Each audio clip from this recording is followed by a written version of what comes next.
Hello dear பாண்டிஸ். தமிழ்ல சூரி நடிச்சு black பஸ்டரான திரைப்படம் தான் கருடன். மாசான கருடன் படத்தை இங்க பாருங்க ரவுடிங்க செதறுதுங்க இதெல்லாம் இப்படி அபியூஸ் பண்ணி மானபங்க படுத்தினதுக்கு தான் வக்காலி நான் இப்ப வக்காலத்தாங்க வந்திருக்கேன். அது மட்டும் இல்ல, இந்த கருடன் ரீமேக் பைரவன் படத்தை தெலுங்கு ஆடியன்ஸே கழுவி ஊத்திருக்கானுங்க. தமிழ் கருடன் IMDb ரேட்டிங்ல 7.1 ஸ்டார் வாங்கியிருக்கு. ஆனா இந்த பைரவம் படம் பாத்தீங்கன்னா 4.5 ஸ்டாரை தாண்டல. தெலுங்கு ஆடியன்ஸே அடி போட்டு பொழந்திருக்கானுங்க. ஏய் அவன் செத்துட்டான்டா. ரீமேக் செய்யப்பட்ட பைரவம் அப்படிங்கிற ஒரு காவியம் தியேட்டருக்கு படம் பார்க்க வந்த தெலுங்கு ஆடியன்ஸை தலை தெறிக்க ஓட விட்டுருக்கானுங்க.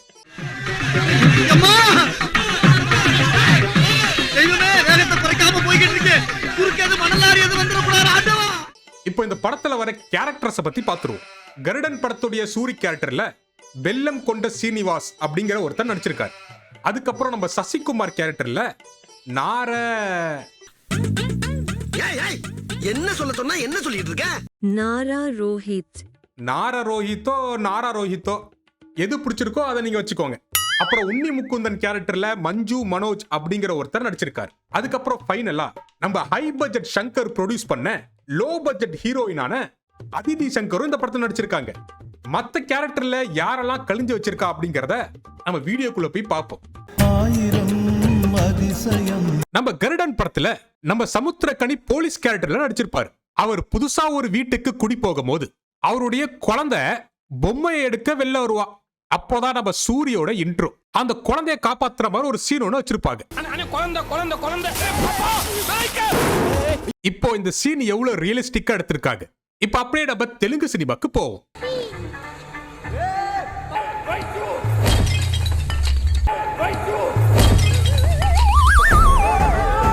இதுதான் தெலுங்கு சினிமா.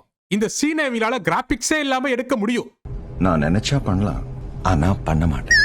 அவனுங்க ஊர் ஆடியன்ஸ்க்கு ஆல்ரெடி காரமா இருக்கக்கூடிய செஷ்வான் ஃப்ரைட் ரைஸ்ல இன்னும் எக்ஸ்ட்ரா காரம் போட்டாதான் பிடிக்கும் அப்படின்னு நினைச்சு எடுத்திருக்கானுங்க. அப்படியே இந்த ஹை பட்ஜெட்ல எடுக்கப்பட்ட கிராபிக்ஸ் சீனை ஃப்ரீஸ் பண்ணி வெல்லம் கொண்ட சாய் ஸ்ரீனிவாஸ் அப்படின்னு பேரை போடுறாருங்க. இந்த ஓப்பனிங் சீனை பார்த்தாலே தெரிஞ்சு போச்சு இந்த படம் 10 பைசாக்கு தேர போறது இல்ல அப்படின்னு. ஓப்பனிங் சீன்ல ஆரம்பிச்ச மாசு லூசு மாதிரி வர சீன் எல்லாத்துலயும் ஃபாலோ பண்ணி வச்சிருக்கானுங்க. மனசை திடப்படுத்திக்கோங்க, மேற்கொண்டு பாப்போம். இதோட நிறுத்திக்கிறோம். என்னடா நிறுத்துறது? இன்னும் ஆரம்பிக்கவே இல்ல. ஆரம்பிக்கிறதுக்கு முன்னால நிறுத்த முடியும். அடுத்து நம்ம சசிகுமாரோட இன்ட்ரோவும் உன்னி முக்குந்தனோட இன்ட்ரோவும் சமுத்திரக்கனியோட வாய்ஸ் ஓவர்ல ரொம்பவுமே சிம்பிளா தான் எடுத்திருப்பாங்க. கோவக்கார வாய்க்கு முன்னாடி கைதான் பேசு. கர்ணா ஜமீன் வாரிசு. இந்த 2 பேருக்கும் உள்ள இன்ட்ரோடக்ஷனே வந்து பாத்தீங்கன்னா மொத்தமா ஒரு 10 செகண்ட் தாங்க வரும். ஆனா இந்த தெலுங்கு சினிமாக்கு வந்தீங்கன்னா இவனுங்க 2 பேரோட இன்ட்ரோடக்ஷன் மட்டுமே கிட்டத்தட்ட 10 நிமிஷத்துக்கு எடுத்து வச்சிருக்கானுங்க. இந்த நாரா ரோஹித்தோட இன்ட்ரோடக்ஷன்ல நாராங்கிற பேரை நாரன் படிச்சுட்டேன். நான் என்ன நினைச்சேன்னா ஏதோ கெட்ட வார்த்தை சொல்லக்கூடாதுதான் சப்டைட்டில்ல போடுறாங்க போல அப்படின்னு நினைச்சேன். ஆனா கடைசியில பார்த்தா அது அண்ணனோட பேரு. இட்ஸ் ஓகே, நல்லா இருக்கு. அவன் கிடக்குறான். இது நல்லா இருக்கு. அப்படியே போடு. ఊర్లో నాంబోతులను కలిసి ఆవులు ఏం చేస్తున్నారా? சரி, இந்த நாரா ரோஹித் இந்த இன்ட்ரோடக்ஷன் சீன்ல என்ன பண்ணிட்டு இருக்காரு அப்படின்னு தானே கேக்குறீங்க. ஒரு 4 அப்பாவி பசங்க தன்னுடைய வயிற்று பொழப்புக்காக சில மாடுகள் எல்லாம் வாங்கி லாரியில ஏத்திட்டு இருக்காங்க. காசு கொடுத்து மாடு வாங்கின ஒருத்தன் அவ மாடை வெட்டி பீஃபா சாப்பிடுறான், இல்ல மாடை வச்சு பிசினஸ் பண்றான். அதெல்லாம் இந்த நாரா ரோஹித்துக்கு தேவையா? சம்பந்தமே இல்லாம உள்ள வந்து இந்த உலகத்திலே இல்லாத ஒரு மொழியெல்லாம் பேசி இந்த அப்பாவி பசங்களை போட்டு புரட்டி எடுத்துட்டு இருக்கான். இந்த மாதிரி தற்குறிசினால எப்படா விட போறீங்க? సర్వతీర్థమయీం దేవి వేద వేదాత్మికం యజ్ఞశ్చ జననీ మాతరం త్వాం నమామ్యం. ஏதாவது புரியுதா? இல்லையே சித்தப்பு. இது தெலுங்கு ஆடியன்ஸ்க்கே புரியாது. ஏன்னா இந்த மொழியே எவனுக்கு தெரியாதுடா. சம்பந்தமே இல்லாம சமஸ்கிருதம் பேசிட்டு இருக்கான். சரி, இவங்களுக்கு தான் தெரியல அப்படின்னு பார்த்தா இந்த படத்துல சப்டைட்டில் போடுறவனுக்கும் தெரியல. சாட்டிங் சமஸ்கிருதம் ஸ்லோகன்ஸ் அப்படின்னு போட்டு முடிச்சிட்டான். அவனுக்காச்சும் அது என்ன ஸ்லோகன் சொல்லி எழுதி கொடுத்துருக்க வேண்டாம். போங்கடா பூமர் பாய்ஸ். Very good. எல்லாரும் ஜோரா ஒரு கை தட்டுங்க. இந்த நாரா ரோஹித்தோட இன்ட்ரோவை ஒரு 5 நிமிஷம் எடுத்து வைக்கிறாங்க. அடுத்து நம்ம உன்னி கேரக்டர்ல நடிச்ச ராக்கிங் ஸ்டார் மனோஜ் மஞ்சுவோட இன்ட்ரோ. எனக்கு தெரிஞ்சது ஒரே ஒரு ராக்கிங் ஸ்டார் தான். அவரு கர்நாடகால இருக்காரு. அவர் பேரு யஷ். கரெக்ட். இது யாரு தெலுங்குல புதுசா முளைச்ச காளான்னு எனக்கு தெரியல. மேபி பழைய காளானா கூட இருக்கலாம். எனக்கு தெரியல. தெரியுமா தெரியாதா? தெரியாது. இப்ப அண்ணனோட மாஸ் இன்ட்ரோவை பார்ப்போம். ஒரு மாஸ் படம் எடுக்கும் போது அந்த இடத்துல எமோஷன் செட் ஆகணும் அப்படின்னா 4 பொம்பளை பிள்ளைகளை பிடிச்சி அதுங்களை வலுக்கட்டாயமா வான்னு சொல்லி கூப்பிடணும். அதே மாதிரிதான் நம்ம ராக்கிங் ஸ்டார் கிட்ட அடி வாங்குறதுக்குன்னே அளவெடுத்து செஞ்ச வில்ல ஒருத்தன், அதாவது அடியாள் ஒருத்தன் ஒரு பொம்பளை பிள்ளைய பிடிச்சி மிரட்டிட்டு இருக்கான்.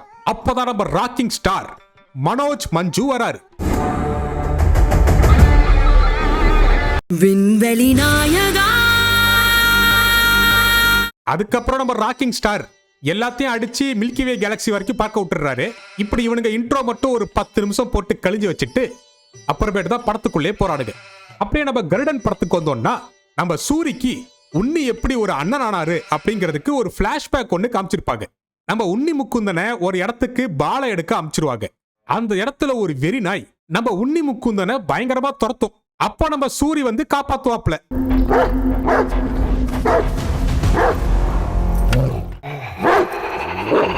இப்போ இந்த நாய் சூரிய துரத்துக்கிட்ட ஓட உருண்டு புரண்டு பயங்கரமா அடி வாங்கி நல்ல பலமான காயத்தோட நம்ம சூரி தப்பிச்சிருவாரு. அதுக்கப்புறம் தான் நம்ம உன்னியும் சூரியும் அண்ணன் தம்பியா பழக ஆரம்பிப்பாங்க. இப்ப அப்படியே நம்ம தெலுங்கு சினிமாக்கு வந்தீங்கன்னா நம்ம தெலுங்கு வெர்ஷன் சூரி தெலுங்கு சினிமாவோட ராக்கிங் ஸ்டாரை எப்படி காப்பாத்துறாரு அப்படிங்கறத பாருங்க.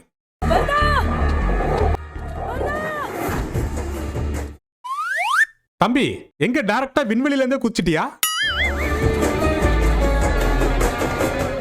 நம்ம தெலுங்கு வெர்ஷன் சூரி 2 செகண்ட் நாயை உத்து பார்த்ததுக்கே நாயே சரண்டர் ஆயிடுச்சுன்னா பாத்துக்கல. பார்வையால் ஒருவரை கட்டுப்படுத்தும் நோக்கு வர்மத்திலும் அவர் மகா யோகி என்று அவர்கள் அறிந்து கொள்ளும் நேரம் வந்தது. நம்ம தமிழ்ல சூரி அவ்வளவு இன்னசென்ட்டா நடிச்சிருப்பாப்ல. அதனாலதான் அந்த கேரக்டர் மேல நமக்கு பரிதாபமே வரும். ஆனா இவனுங்க என்னடானா ஓப்பனிங் சீன்லயே சூரிய மாசா காமிச்சு படத்தை ரொம்ப சுமாரா எடுத்து வச்சிருக்கானுங்க.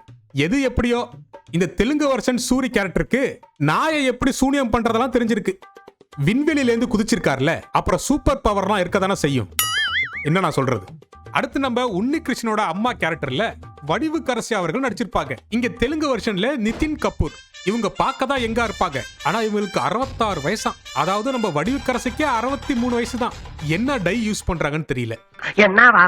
எனக்கு என்ன தெரியும். அடுத்து நம்ம தமிழ் வெர்ஷன் கருடன்ல நம்ம சூரியோட டாவா ரேவதி சர்மா அப்படிங்கிற ஒருத்தங்க நடிச்சிருப்பாங்க. நீ இப்படிலாம் கடந்து கஷ்டப்படுறதுக்கு நானும் காரணமோன்னு உறுத்திக்கிட்டே இருக்கு.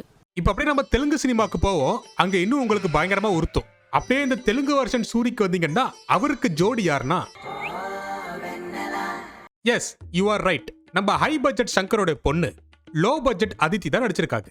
ஒரு 4-5 சீன் வரதுக்கு மட்டும் எதுக்காக இந்த படத்துக்கு இப்படி ஒரு ஹீரோயின் எனக்கு தெரியல. இந்த படத்துக்கு அதித்தி சங்கரை ஹீரோயினா போட்டிருக்காங்கன்னா அப்ப இந்த படத்துல அதித்தி கேரக்டருக்கு இன்னும் ஹைப் ஏத்த ஏதாச்சும் ஒரு முட்டாத்தனமான ஒரு விஷயம் பண்ணிருப்பாங்க அப்படின்னு சொல்லி நீங்க யோசிப்பீங்க. முட்டாத்தனமான விஷயம் பண்ணா கூட பரவாயில்ல, மலுமுட்டித்தனமா ஒண்ணு பண்ணி வச்சிருக்கானுங்க. அதுதான் நம்ம தமிழ் வெர்ஷன் கருடன் படத்துல இல்லாத ஒரு ஃபோக் சாங். உங்களை யார் இந்த ஹீரோயினை போட சொன்னா, எதுக்கு இப்பெல்லாம் ஒரு சாக் எடுத்து வைக்கிறீங்க? எனக்கு ஒண்ணு புரியலடா உங்க இண்டஸ்ட்ரியை பத்தி. ஏன்னா மூக்கு புடப்பா இருந்தா சில நேரத்துல இப்படி எல்லாம் யோசிக்க தோணும் கொஞ்சம். மொத்தம் இந்த படத்துல அதிதி சங்கருக்கு 2 டூயட் சாங் வச்சிருக்கானுங்க. ரெண்டுமே வந்து பாத்தீங்கன்னா கொஞ்சம் செலவு பண்ணி எடுத்திருக்காங்க. விதவிதமான லொகேஷன்லாம் போய் எடுத்திருக்காங்க. ஆனா இந்த 2 சாங்குமே வந்து பாத்தீங்கன்னா இந்த படத்துடைய இயல்பையே கெடுக்கிற மாதிரி தான் இருக்கு. You are totally wrong.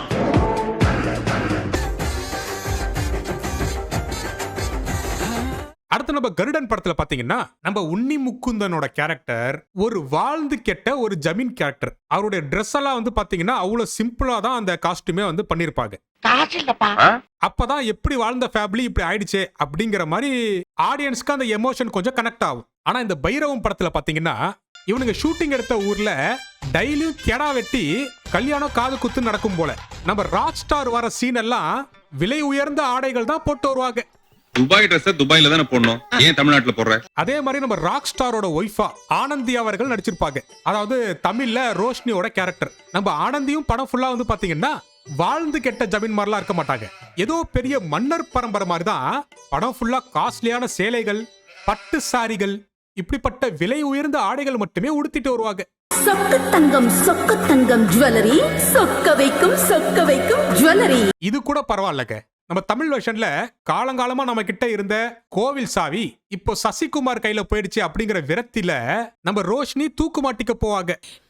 காலங்காலமா இங்க இருந்த சாவி. இந்த சீன் அப்படியே தெலுங்கு சினிமால பாத்தீங்கன்னா நம்ம மன்னர் பரம்பரையான ஆனந்தி தூக்கு மாட்டிக்க போகும்போதும் காஸ்ட்லியான சாரியை தான் கட்டிருப்பாங்க. அநியாயமா இல்லையாடா? அந்த தூக்கு போடுற சாரியை ஒழுங்கா காமிக்கடா, அதுவும் பட்டு சாரியா இருக்க போது. இப்படி மூஞ்சில பதட்டம் இல்லாம வேர்வை வராம நல்லா ஃபுல் மேக்கப்போட தூக்கு மாட்டிக்க போன அதிசய பிறவிய நான் இப்பதான்டா என் வாழ்க்கையில பாக்குறேன். இப்ப சொல்லுங்க, இந்த ஃபேமிலி எல்லாம் பார்த்தாலே அடிக்கணும் போல தோணுதா இல்லையா? பார்த்தாலே அடிக்கணும் போல இருந்துச்சு. பார்த்தாலே எப்பறம் ஒருத்தனை பார்த்தா அடிக்கணும் போல தோணும். வேணா பாரு. அடுத்ததாக நம்ம கருடன் படத்துல சசிகுமார போட்டு தள்ள வில்லன் கேங்கு கோவில் திருவிழாக்கு வருவாங்க. அப்ப அந்த இடத்துல நம்ம சூரி சாமி ஆடி வில்லனால பொழந்தெடுத்துருவாப்ல. சூரி சாமி ஆடுற சீன்லாம் வந்து பாத்தீங்கன்னா அவ்வளோ ரியலிஸ்டிக்கா அவ்வளோ நேச்சுரலா இருக்கும்.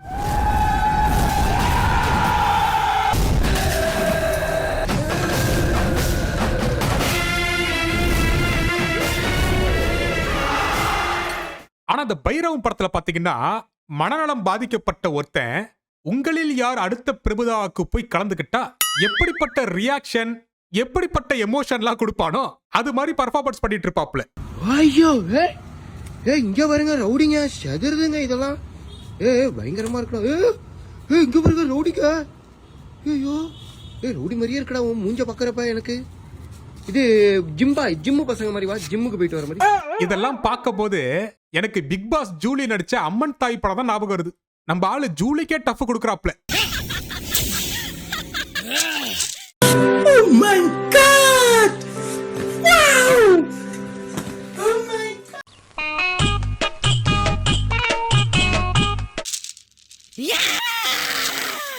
அதே மாதிரி இவனுங்க ஃபைட்ல ஸ்லோ மோஷன் வச்சிருக்க மாட்டானுங்க. ஸ்லோ மோஷன் தான் ஃபைட்டா எடுத்து வச்சிருப்பானுங்க.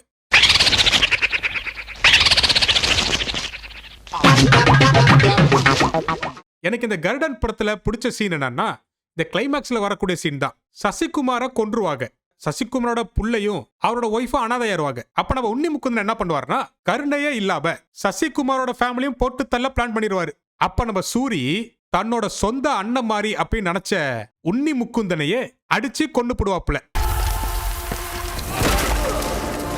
இப்படிப்பட்ட எமோஷனான கிளைமேக்ஸ நம்ம தெலுங்கு வெர்ஷன்ல எப்படி மாசா எடுக்கிறேன்னு சொல்லி கழிஞ்சு வச்சிருக்காங்கன்னா நம்ம தெலுங்கு வெர்ஷன் சூரி இன்டர்வல் சீன்ல தான் உங்களில் யாரும் அடுத்த பிரபுதவாக்கு ஆடிஷனுக்கு போயிருந்தாருன்னா கிளைமேக்ஸ்லயும் வந்து அதே வேலையை தான் பார்த்துட்டு இருக்காரு.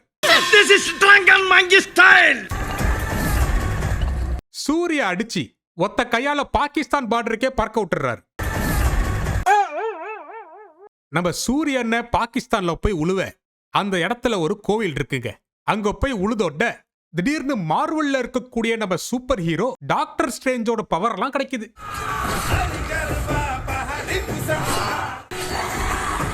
இது கூட பரவாயில்ல. நம்ம தமிழ் வெர்ஷன்ல சசிகுமாரோட ஒய்ஃப் பிள்ளைகளா வருவாங்களா கிளைமேக்ஸ்ல, அதெல்லாம் ஒரு இளவு இருக்காது. கிளைமேக்ஸ் ஃபுல்லா இந்த ஆளு சாமி பிடிச்ச மாதிரி ஆடல, பைத்தியக்கார மாதிரி ஆடி நம்ம தெலுங்கு வெர்ஷன் உன்னி அண்ணனை போட்டு தள்ளிடுறான். எனக்கு தெரிஞ்ச அந்த இடத்துல கிராவிட்டி இல்லைன்னு நினைக்கிறேன். உங்க அறிவு திறமையெல்லாம் வச்சு நீங்க ஹாலிவுட் லெவலுக்கு தெலுங்கு வெர்ஷன் இன்ட்ரெஸ்டல்லார் படமே எடுக்கலாம், அதுவும் பூமியிலேயே. ஏன்னா உங்கள்கிட்ட தான் கிராவிட்டியே இருக்காது. ஓப்பனிங்ல வந்து அந்த பீஃப் சீனு கோமாதாவை காப்பாத்துறேன் அப்படின்னு சொல்லி கடைசியில ஆடியன்ஸை காப்பாத்தாம விட்டாங்க. மொத்தத்துல இந்த கருடன் படத்தை ஒரு சாமி படம் மாதிரியே எடுத்திருக்காடுங்க. மாறிலாம் இல்ல, இது ஒரு சாமி படமே தான். மொத்தத்துல இந்த தெலுங்கு ரீமேக் கருடன் காலாவதியான திருடன். அப்புறம் நான் இன்னொரு முக்கியமான ஒரு விஷயம் இங்க சொல்லணும்னு ஆசைப்படுறேன். இதுக்கு முன்னாடி நம்ம ஒரு வீடியோ போட்டிருக்கோம் இல்லையா, மிஸ்ஸஸ் அண்ட் மிஸ்டர், நம்ம வனிதா அக்காவுடைய படம். திடீர்னு வந்து நேற்று வந்து பார்த்தீங்கன்னா அந்த வீடியோ வந்துட்டு வேர்ல்டு வைடு பிளாக் ஆகிடுச்சு, காப்பிரைட்னு சொல்லி எனக்கு ஒரு இமெயில் வந்தது. ஆனால் அதுக்கப்புறம் அது 10 நிமிஷத்தில் அதுவே ரிமூவ் ஆகிடுச்சு ஆட்டோமேட்டிக்காக. அப்பப்போ இந்த யூடியூப் ஏஐ கொண்டு வரன்ட்டு இப்படி தான் கிறுக்குத்தனமாக பண்ணிகிட்டு இருக்கான். ஸோ அந்த 10 நிமிஷம் கேப்பில் நான் என்ன பண்ணேன் அப்படின்னா, சரி நம்ம ரெஸ்ட்ரிக்ஷன்ஸை, அதாவது சில வீடியோ கிளிப்ஸை வந்துட்டு ரிமூவ் பண்ணி ட்ரிம் பண்ணி திருப்பியும் அதை வந்துட்டு பப்ளிஷ் பண்ணுவோம் அப்படின்னு சொல்லி நான் பப்ளிஷ் பண்ணி முடித்த பிறகு தான் மெசேஜை பார்க்குறேன், ஆல்ரெடி அந்த கிளைம் ரிலீஸ் ஆகியிருந்திருக்கு. ஸோ அதனால் திருப்பியும் வந்து ஒரிஜினல் வெர்ஷனுக்கு கொண்டு வர முடியல. ஸோ என்னோடய சப்ஸ்கிரைபர்ஸ், நீங்கள் வந்து மை கைண்ட் ரிக்வஸ்ட் அகெயின் அந்த வீடியோவை பார்த்துட்டு அந்த கண்டென்ட்டோட ஃப்ளோ வந்து கரெக்டாக இருக்கா அப்படிங்கிறத பார்த்து சொன்னீங்க அப்படின்னா நான் கொஞ்சம் திருப்தியாக இருப்பேன். ஸோ அதை மட்டும் எனக்காக பண்ணிடுங்க. ஸோ இதே மாதிரி வேறாச்சும் ஒரு வீடியோவை நான் ரோஸ்ட் பண்ணணும் அப்படின்னு நீங்கள் நினச்சிங்கன்னா மறக்காமல் கமெண்ட் செக்ஷனில் கமெண்ட் பண்ணுங்கள். This is Mandy show's roast. நான் தான் மாண்டி. நன்றி.